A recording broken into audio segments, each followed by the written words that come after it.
What do you want? Not family, not friends, not society at large, you. What do you want and how do you want it?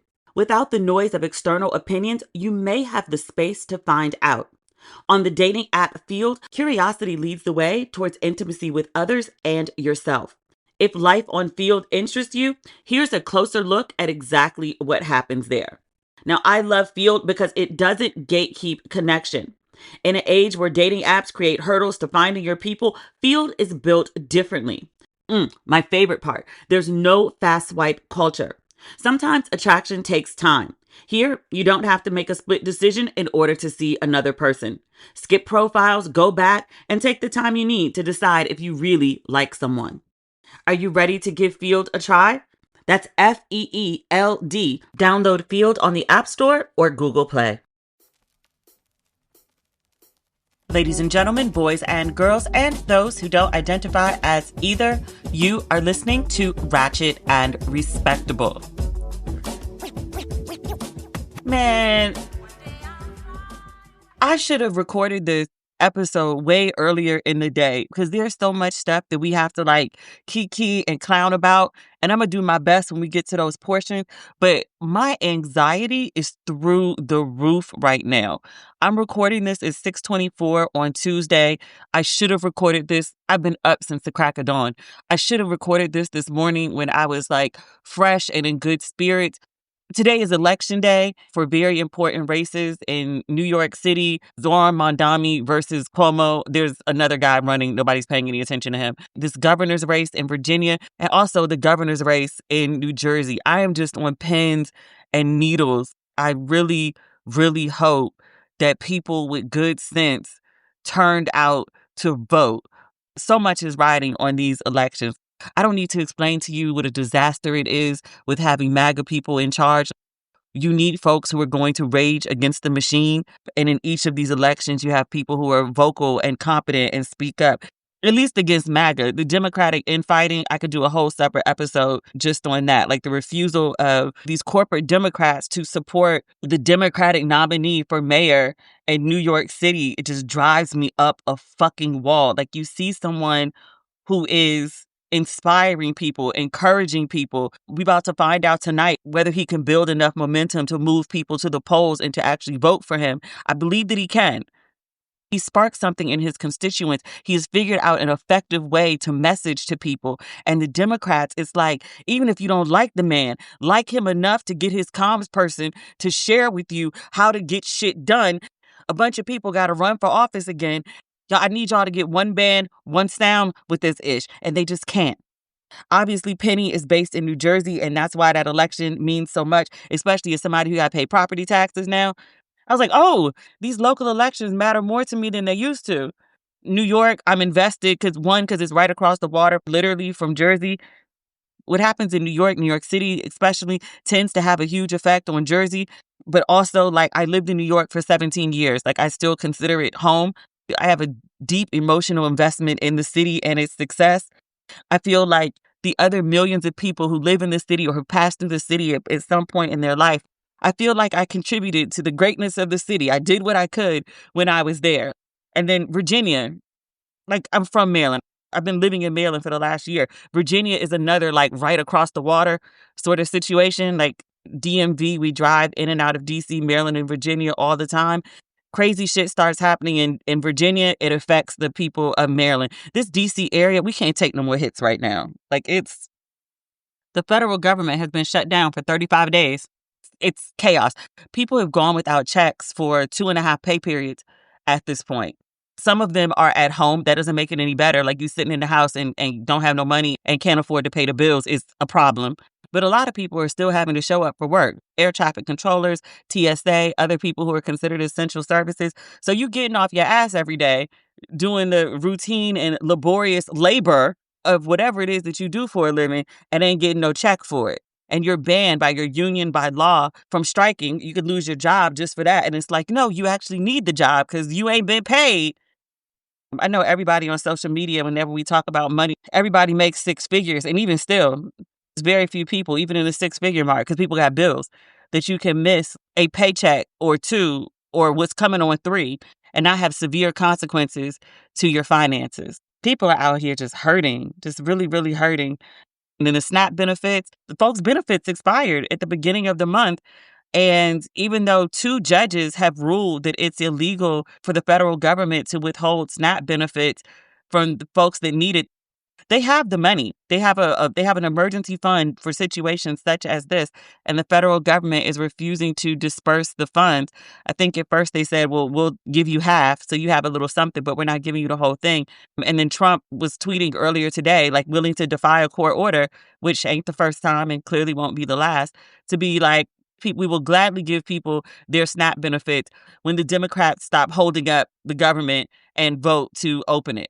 Do you want your healthcare costs to skyrocket? Because that's how the government gets open at this point.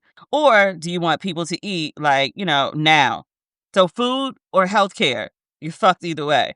Just for clarity, I'm stating what MAGA's position is on the government not being open and the Democrats holding it up. This isn't on the Democrats. MAGA has the executive branch, the House, the Senate, the Supreme Court. Like, y'all could open this shit if y'all wanted to. If y'all could agree to pass policies that would not result in the cost of healthcare tripling for many people, that would be helpful. We could get the government open sooner than later. Like, I understand the Democrats are holding out. I support them holding out. But I also recognize that, like, we are in dire times. Like, folks can't eat.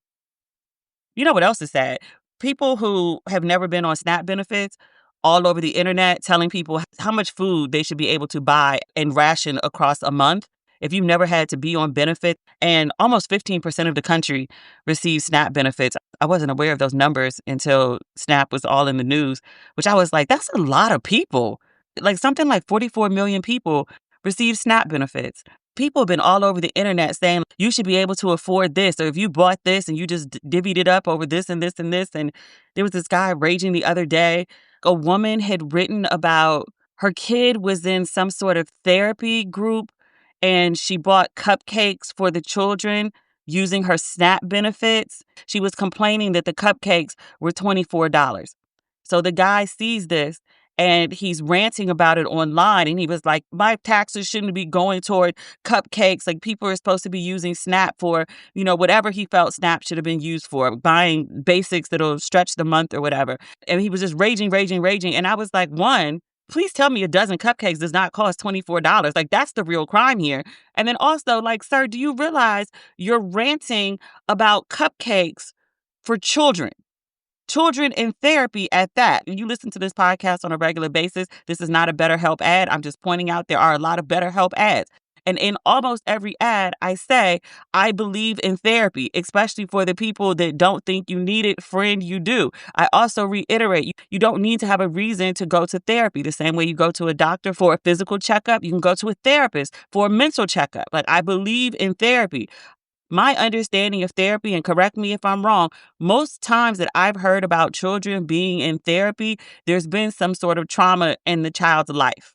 It could be anything, but the child has been placed in therapy to help them cope with whatever trauma has occurred. I'm like, sir, you're really upset about children who have experienced trauma eating cupcakes.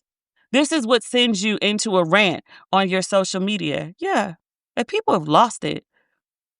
I saw this guy, I actually saw several guys. There's this one video in particular that went viral, but it was a guy like excited about Black women in particular, losing SNAP benefits. I'm paraphrasing, but he was like, you bitches have been real uppity. Y'all think y'all don't need a man. Now y'all ain't got no benefits. And he was like, sex about to be $40 again.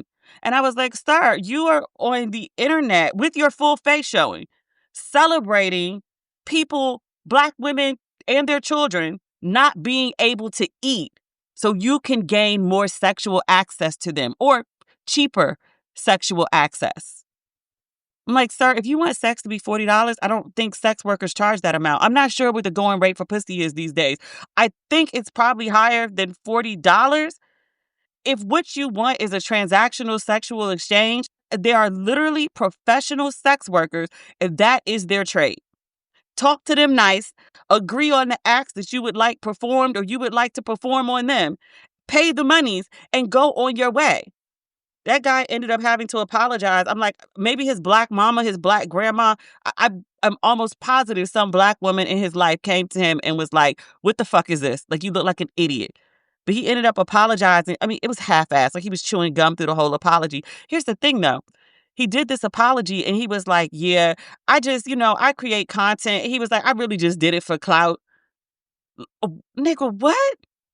Yeah. That's where we are right now. I saw this other guy. Okay, last one about the SNAP benefits.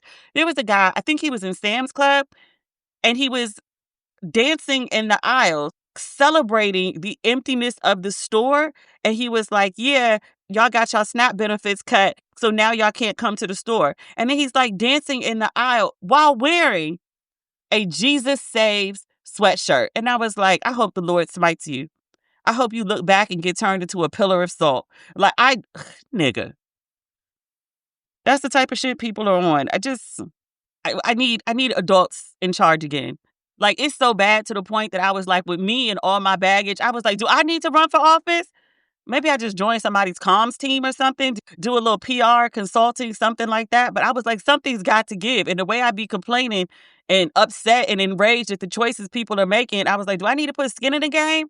I'm half joking and half not right now. Once folks start pulling out clips from this podcast, they're going to be like, ma'am, you are too insane to be governing anything. But I was like, I'm no crazier than the crazy people that are currently in charge. I ain't harassed nobody. I ain't assaulted nobody. I can give you my word on that. I haven't scammed nobody. I'm really bad with names, but I think my logic is sound. We need to do some housekeeping real quick before we get into the crux of today's episode. We got a lot of things to talk about. Two things. It's late in the game. However, it is still feasible. We have an opening for the See Some World Cape Town trip for later this month. Unfortunately, one of our guests is unable to attend.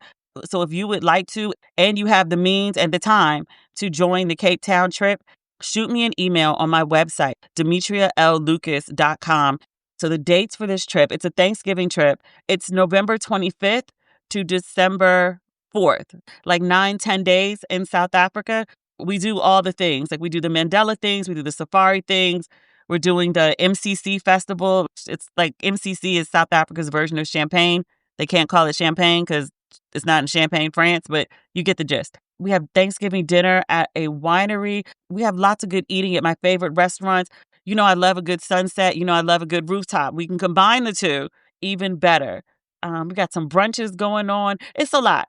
So if you're up for it and you want to escape your family, keep it 100. Everybody don't want to spend Thanksgiving with their family. You can join us in South Africa. Just shoot me an email from my website, demetriallucas.com, and I'll send you that information. Also on demetriallucas.com is the restock for Ratchet and Respectable merchandise. I've been restocking it every Friday, Saturday-ish. I put everything that was in the warehouse on the website. The things that we've been keeping on hold, just waiting for the shipment to settle, make sure that all the orders are correct. Everything is in place on the site. I'm shutting down the site when I leave. The warehouse will still be shipping the See Some World merchandise. All your stuff is in good hands, but the actual selling of it, I will shut down until I get back, okay? So head over to the site, demetriallucas.com. I think that covers housekeeping. Good, because now I'm in a kiki mood. What do you want? Not family, not friends, not society at large, you. What do you want and how do you want it? Without the noise of external opinions, you may have the space to find out. On the dating app field, curiosity leads the way towards intimacy with others and yourself. Desires, interests, the space to change again and again. There's room for all of it here.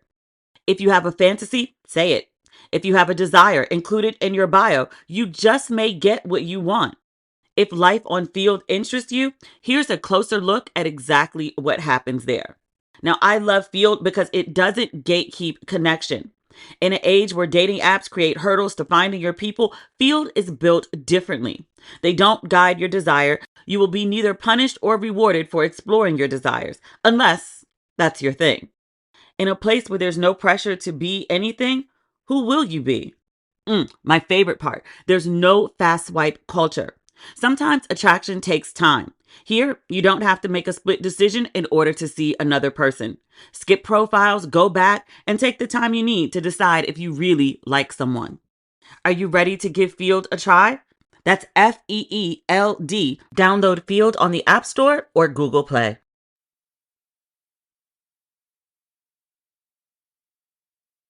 We need to talk about Halloween.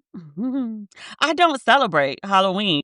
I just don't dress up for it. I haven't since I was a kid. It's just not my thing. But I very much enjoy all the outfits and the creativity. But my favorite Halloween costume this year goes to journalist Kayla Nicole. I feel noting her occupation is very important because people usually identify her by her social and personal affiliations. But she is a working journalist. She has a real job. She's worked for several major companies, including ESPN. She is a working, competent journalist who also happens to be the ex of Travis Kelce, who is currently engaged to Taylor Swift. You're like, Demetria, why the fuck are you telling me this? Because since Travis Kelce got with Taylor Swift, and I just want to note here, they've been together for like over a year, maybe 2 years. I don't think I've ever mentioned them on the podcast because I literally do not care. But some things that have gone on with them have now slipped into the realm of things that I care about.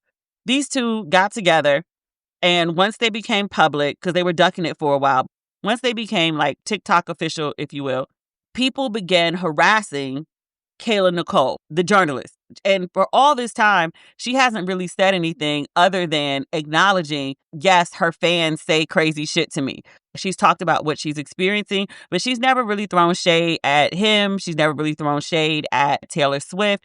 She just acknowledges, like, her fans won't leave me alone. And Taylor Swift, clearly aware of the situation, never called her fans off. The most recent Taylor Swift album, the one that people were like dragging all over the place, I can't tell you much about it. I'm not going to actually pretend that I actually listened to it. I've never listened to a Taylor Swift album in my life. I don't have any plans to start now. So on her recent album, Taylor Swift seemingly, she doesn't call Kayla by name. She seemingly takes a jab at Kayla. And I say seemingly because, again, no name mentioned, but it was interpreted by fans that this is what she's addressing. So she has a song called Opalite. I do check some things to try to at least try to pronounce them right. I don't care enough about this to do so. It says, fans believe the lyrics on this song subtly reference Kayla Nicole and Travis Kelce's past relationship. The lines are, you, and you is Travis in this case. You couldn't understand it, why you felt alone. You were in it for real. She was in her phone, and you were just a pose. People found a video clip of Travis Kelce asking Nicole to get off her phone or something like that. And so they think that's what Taylor Swift is referencing in these lyrics. It happens. I heard people talking about it, and I was like, hey, like, she's going way too far. Like, it's one thing. People have rabid fans. Like, we've seen this with the Beehive. We've seen this with, like, the Barbs. Those are some unhinged people. That's not the point. The point is, when I read about these lyrics, I was like, you know what? Taylor Swift has gone too far now. Because it's one thing when your fans are doing crazy shit. And yes, I do think she should have called her fans off. But, like, she is not responsible for the actions of other people. However, her actually addressing the journalist who is his ex, I felt like it was going too far because the woman's never said anything to you. The interviews that she's done about the situation that she faces because of your fans, she's kept it really cute. So I felt like her addressing this in her music to her millions of global fans just sort of incited them even further to keep bothering this woman. And I was like, you're weaponizing your platform and your music. And I would say punching down. And I only mean that in the sense that you have a global platform with millions of people. And Kayla has, like, I don't know, like almost 1 billion followers on Instagram, but it's not the same as Taylor's, global influence. Like, she can't clap back at you on the same level that you addressed her. So I thought. That was a lie. Because this Halloween, Kayla dressed herself up as Tony Braxton from the He's Not Man Enough for Me video. I have been playing that song Like, I drove to the airport and I played it on repeat the entire 30 minutes I drove to DCA. I also played it the entire time on the way back, and I played it on repeat on my headphones until I fell asleep on the plane. I alone am raising the streams of this song by at least 100 at this point. I cannot stop listening to this song. If you remember this video from like, I don't know, like 20 years ago at this point, Toni Braxton looks amazing. She has on this like silver, I don't know how to describe it. It almost looks like a bathing suit cover up. But Kayla Nicole found the closest version she could find of it. Hers a little shorter than Toni Braxton's, but she got a body on her. I was looking at her shaking and shimmying, and I was like, I'm no better than a man. Which I feel like I say every episode now. But like, ma'am, she looked phenomenal. Like, face right, hair right, body insane, outfit, lighting. But she recreated this Toni Braxton video. And she hasn't said anything else about it. She put up the video. It immediately went viral because of who she is. Let's read the lyrics to this Toni Braxton song because I forgot how savage this song was. When did this song come out? Released in 2000. It's 25 years old. Jesus, I'm old. This came out either my senior year of college or when I was on my way to grad school. Let's see. Listen, girl. Who do you think I am? Don't you know that he was my man? But I chose to let him go. So why do you act like I still care about him? Looking at me like I'm hurt when I'm the one who said I didn't want it to work. Don't you forget I had him first? What you thinking? Stop blaming me. He wasn't man enough for me. If you don't know, now here's your chance. I've already had your man. Do you wonder just where he's been? Yeah? Not be worried about him. Now it's time you know the truth. This is the shadiest part of the whole thing. I think he's just the man for you. Now, I don't want the nigga. Now, I had him and I got rid of him. He wasn't good enough for me. He done took up with you and you seem just about right for him. It is such a classic line. Wasn't good enough for me. He's good enough for you, though. She said, did you know about us back then? Do you know I dumped your husband? I'm not thinking about him. But you married him. Do you know I made him leave? My other favorite part. Do you know he begged? He begged to stay with me. He wasn't man enough for me. This song is shady as hell. And I love that Kayla Nicole, she didn't say shit. She put her good shit on. She put her good hair in. She went and got her face beat. She put on her highest heels. And then she shook her shimmy like she was Shug Avery or Toni Braxton and made a statement, a loud ass statement. He wasn't man enough for me. Oh, you married him? He begged to stay with me. He wasn't man enough for me. I think he's just the man for you. Taylor deserved all that shit. She didn't have to come at that girl on her album. She didn't. And last I heard, Taylor had turned off the comments on her social media because folks was lighting her ass up over this song. And I'm like, sis, you asked for this. You and I underestimated journalist Kayla Nicole. You thought you could just talk slick to her. She wasn't going to say nothing back. She didn't speak. She gave you action. She gave you smoke. What do I say? I put this on t-shirts. They're still on the site, by the way. Shameless plug. Shut the fuck up is free. None of this would have happened if Taylor Swift had shut the fuck up. Chose not to. Fucked around. Found out. Oh, well. In other scandalous news, this is shameful. Erica Kirk was speaking at an event.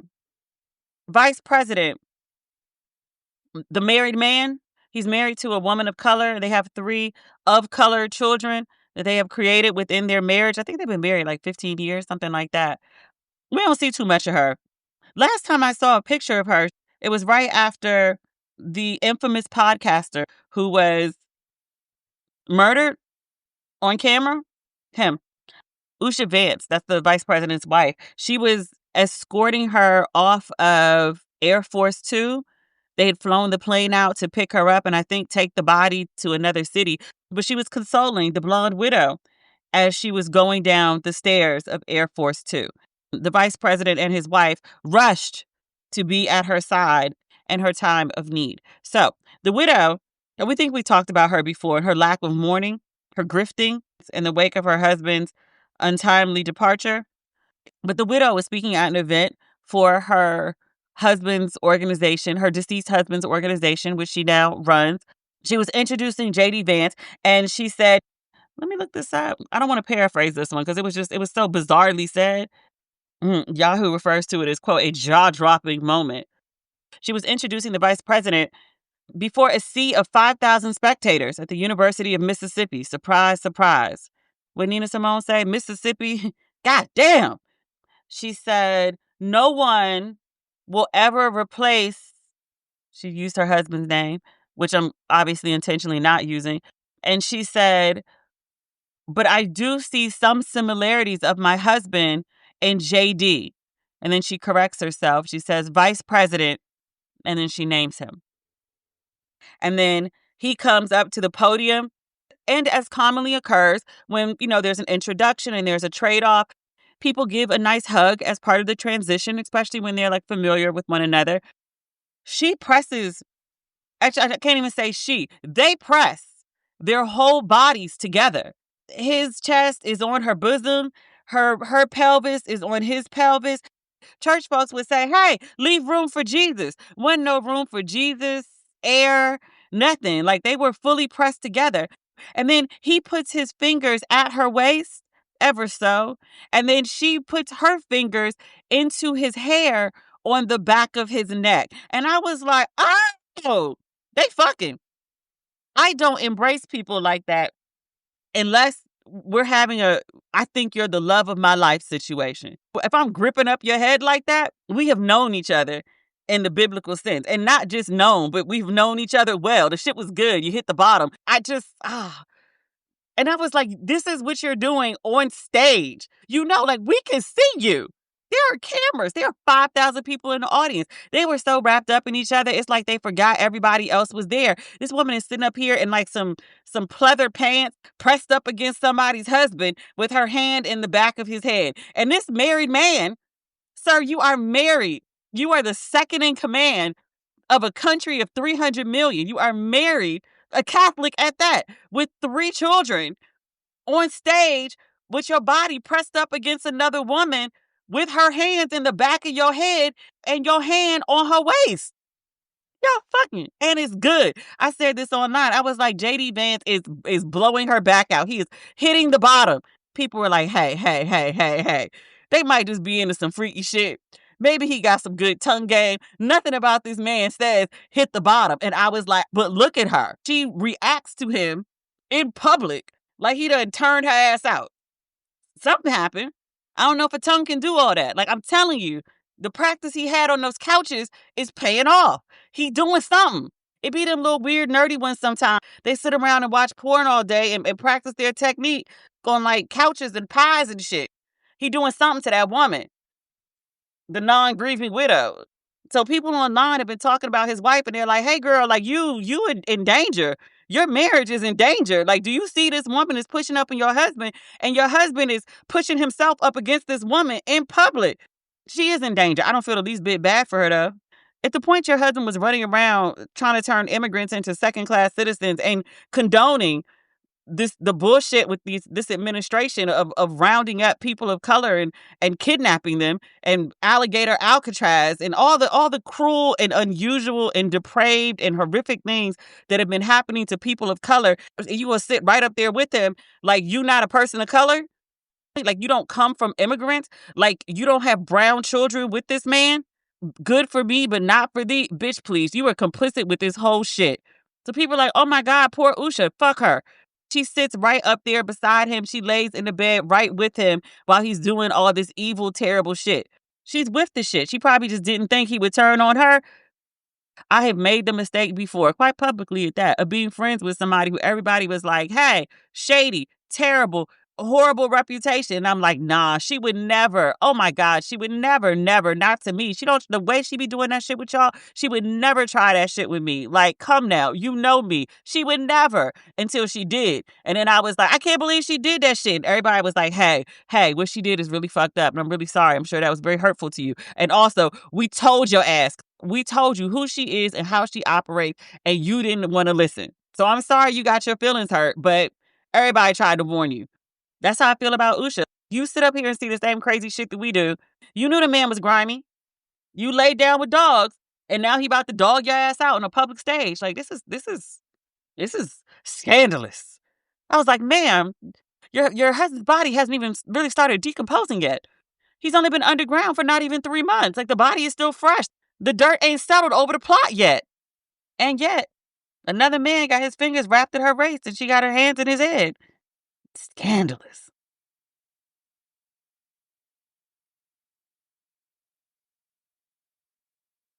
What else do we have on here? Oh, I watched All's Fair, the new show on Hulu with, like, this dream team of actresses plus Kim Kardashian. 3 episodes were released last night. This show has on its surface, the makings of everything that should make it a really great show. It's something that I would usually review. It's a show about a team of attorneys, divorced attorneys, all women. Each episode focuses on a new divorce case. So remember, like, early years of Scandal, somebody was always showing up at Olivia's office with a problem and they would fix it in the episode. So like that. It's very fast paced. It has this amazing lineup of actresses: Glenn Close, Tiana Taylor, Niecy Nash, Sarah Paulson. I love this lady, especially as Marcia Clark for The People versus O.J. Simpson. I fell in love with that woman during that role. It's got fashion, it's got glamour. It's very beautiful to look at, like, stylistically, cinematically, like, it's gorgeous. The wardrobes are insane. I did a little mini review earlier and I was like, wardrobe is a 10. I actually probably should have said 12. It's all this, like, beautiful business attire and just, like, there's architecture porn. It's kind of like, remember Entourage, like how they made LA look like so glitzy and incredible? I lived in LA. That is not daily life. At least not for me and my budget. Maybe it is for some other folks. Actually, there just ain't not enough to do it. That's not the point. That's not the point. It has so many elements about this show that should make me want to fully invest in it. I watched the 3 episodes. Back up. I started with the pilot. I made it 15 minutes in and I was like, no, I can't do this. And then I woke up like super early. And I have a rule about not working before a certain time. I'll give you a 16, 18, 20-hour day if need be, but I don't work before a certain time. So I couldn't go back to sleep. And I was like, well, let me just, finish the episodes. So I actually ended up watching all 3. Kim Kardashian, I'm not giving plot away because the plot is actually good. Kim Kardashian can't act. She's monotone. She can't emote. She's trying. You can tell she's trying. But it's just, no. And so also, and I said this on a previous episode and I had to be corrected because I was like, why is Kim in the center of all the ads for everything? This is her vehicle. The show was made specifically for her. Like, this character was written for her. Kim is like, in the sense that she's the center, is like the Olivia Pope of the show. She is the lead actress. She is number 1 on the call sheet. It would have been tolerable if you get Kim as like a B or a C character, right? Like, she pops in here and there. You could deal with like a scene of her every now and again, but it's 60, 70% Kim, and she's not strong enough to carry it. And then also she's surrounded by these powerhouse actresses who are so good at their skill of acting, because it is a skill. It's not just like, you just read the lines and whatever, but they're so good at the skill of acting that they've won awards for what they do.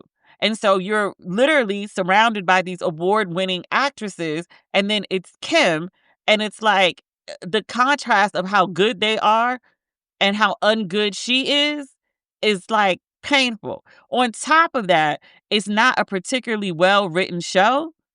it's got good plot, it's got good story. Like, if I was explaining the story to you, it would sound very compelling. But, like, line for line, word for word, and this isn't just, like, me analyzing it as, like, a writer or a journalist or English major, like, none of that shit. Just, like, as a viewer of TV, it just doesn't work. It's not horrendous. It's not bad. It's just also not good. So, like, I watched these 3 episodes and I don't feel compelled to watch any more. Oh, it's not a plot point. It's more a detail about characters. So, Niecy Nash and Tiana Taylor are the 2 Black women who are part of the cast, right? I was mostly tuning in. Actually, that's not true. I was tuning in to see everybody except Kim because I enjoy their work. But I also particularly like to support the Black people, Black women particularly. I got a soft spot for Niecy and for Tiana Taylor. She pissed me off once, but in retrospect, she was dealing with a husband that wasn't acting right. And I was like, you know what? People forgave me. I can extend the same grace. She went in a good place. All is forgiven. They're in support roles on the show. Niecy Nash's character works as a lead investigator at the law firm. So a respectable job. And they eventually bring her in and they make her a partner in the firm. So she gets a come up and she becomes wealthy. But I was just kind of like, why doesn't she get to be a lawyer too? So I didn't think much about it at first. And then Tiana Taylor's role is she's a receptionist. And then she's playing that like vixen seductress, like messing with somebody's husband type situation. And I was like, I don't like the casting of the Black girls here. I don't like the way they're positioned in relation to everyone else. Like, one of them should have been a lawyer. Like, why are they both in support roles at this white woman led firm? Like, I don't like it. You know, I wasn't really too keen on it anyway. I told y'all I would give it a watch. I said I watched the pilot. I ended up watching the first 3 episodes to just, I know pilots can be very difficult to write, literally from personal experience. I tried. No. People were like, why are you hating on Kim? And I was like, it's not hate. If I don't like it, I don't like it. It doesn't mean that I'm hating. Last but not least, I want to talk just a little bit, just a tiny, tiny bit about this article in Vogue that has gone internationally viral. But the article is called, it's the headline, but it asks the question. And again, notably, it's running on Vogue. So this is not just like a Black conversation. This is for women who date men conversation. The headline asks the question, is having a boyfriend embarrassing now? And the journalist's name is Shantae Joseph. I'm reading from the article just for clarity. She says, recently, far from fully hard-launching romantic partners, straight women are opting for subtler signs. A hand on a steering wheel, clinking glasses at dinner, or the back of someone's head. Until I think my then fiance and I were on a TV show, I never posted a picture of him. I didn't want to invite the commentary, if you will. And he wasn't a secret in any part of my public life. Like, all my friends knew him, my parents knew him, I knew his family, he knew mine, like I knew all his boys, all of that. But like, just publicly, never. And no one that I've dated since then, I talk about, or I used to talk about people that I dated, and I would give them like nicknames. Like him, if you're a long-term listener to the podcast, I've never publicly used him's name, but like, same situation. Like, I know his people know me. Like, all my friends know who he is. There's tons of pictures of us. He's probably my mom's favorite. Like, they kind of had like a mother-son situation. Like, they really, really adored each other. But like, yeah, no, I didn't want to invite the commentary. Like, people can be really, really, really negative and also intrusive about your partner. And I ain't want to hear that shit. That was my logic anyway. She says, so what gives? Are people embarrassed by their boyfriends now, or is something more complicated going on? She did her proper reporting. She did a call out on Instagram to ask women who did this, like, why do you do it? And she said some people said, they feared the evil eye, which I've heard before. I have a really good friend who's like in her early 30s. Like, she doesn't have an online presence at all. She said, when I feel like people know too much about you, they can wish you evil. They can interfere with your plans. They can talk you out of your dreams. So she don't share shit online, which I was like, I've experienced people doing that. This other woman said she was in a relationship for 12 years and she never posted the guy or talked about him online. And she said her fear was that the relationship would end or he would do something embarrassing. And she didn't want to deal with the backlash of that from her followers. I'll tell you another story. When I was married, this was towards the end, I get a call, maybe like 9 o'clock in the morning. My bestie who lived in Cali was blowing up my phone. Like, she called me at least 3 or 4 times. I don't know why my ringer was on. It's usually not. She called me 3 or 4 times to get me to wake up. And I was like, hey, what's up? Like, what's going on? Like, are you okay? And she was like, why are there pictures of your husband on my Explorer page with another chick? And I was like, I have no idea what you're talking about. And she was like, check your text, girl. And was, in fact, picture of my husband. And which I was, you don't need to know the aftermath of that. You know, we got a divorce, but we don't need to go down that lane. I'm just telling you about it because, like, I relate to the sentiment in the article. Joseph goes further to say that from her interviews, she got the overwhelming sense from singled and partnered women alike that regardless of the relationship status, being with a man was almost a guilty thing to do. One of the women she interviewed said, quote, boyfriends are out of style. They won't come back in until they start acting right, which another woman says, quote, having a boyfriend typically takes hits on a woman's aura. If you've seen, let's call it a challenge because that's the easiest way to describe it. But women have been posting pictures of themselves during a relationship and then after they broke up, and they always look like 1,000% better when they're single. It's a thing.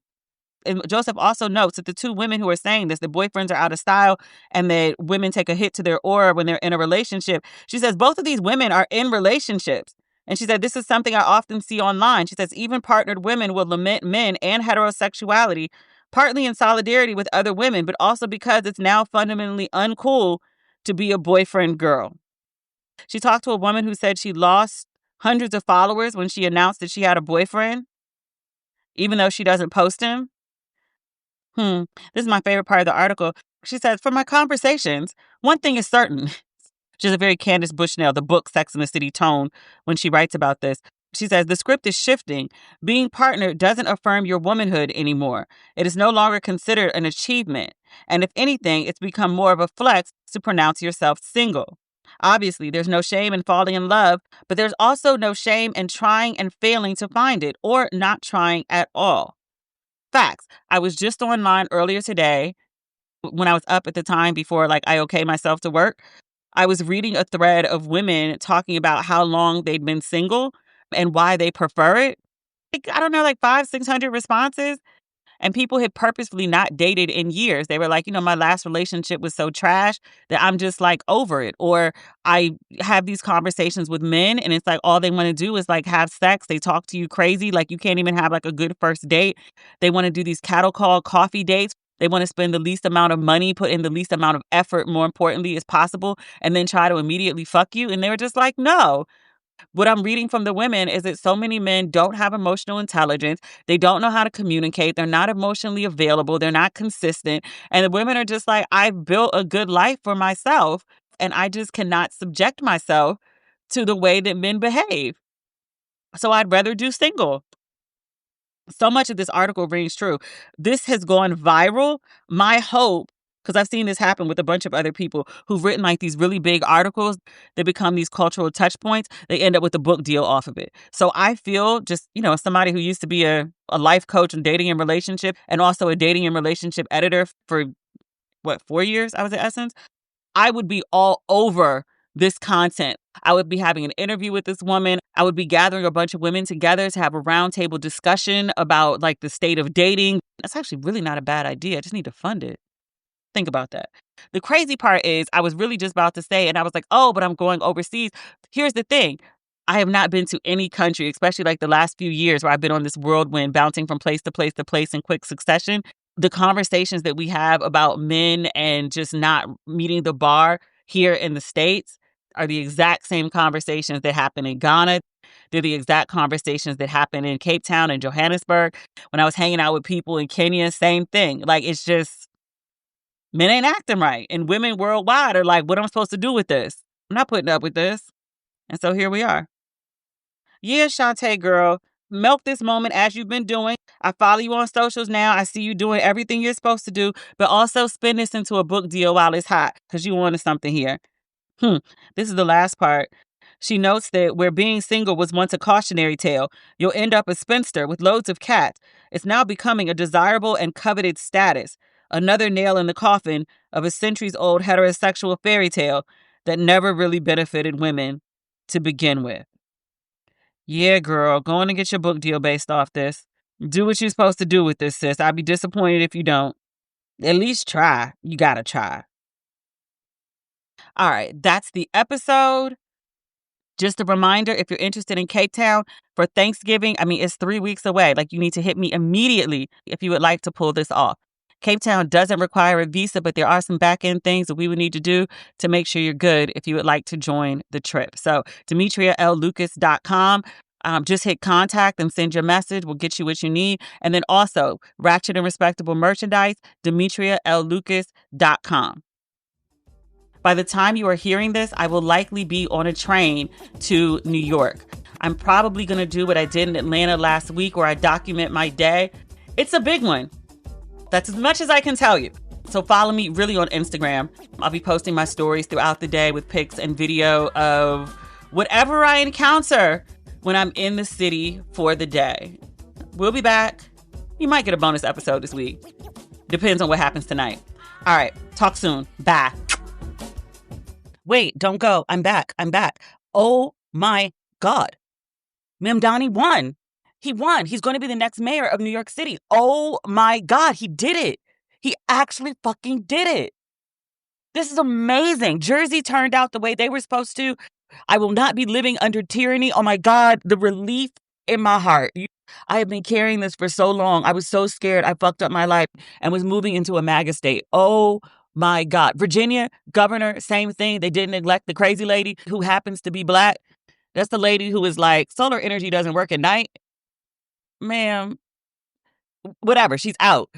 And then also Detroit elect its first woman mayor who also is Black. I saw them they call it the hustle. I was like, that looks like the electric slide, but call it whatever y'all like. I'm not imposing on Detroit. I don't want to smoke. Oh my God. This is the first time I felt hopeful at all since probably November. Jesus. They did it. Voters did it. I'm so freaking proud right now. Not of Democrats, of voters. We still got some ways to go with our Latino friends. I was like, yo, they literally kidnapping y'all off the street. And still like 40% of Latinos in some places are still voting for MAGA shit. And I was like, do you want to get kidnapped too? Oh my God. This is hope. Also, 45, 47, all the MAGA people are like completely crashing out. All these people are like threatening to leave New York. And I'm like, hey, I know I got Penny now, right? But if you leaving and you got like something rent control in the city, even a little studio, I just need a place to crash. Go on and holler at me before you head out. All right.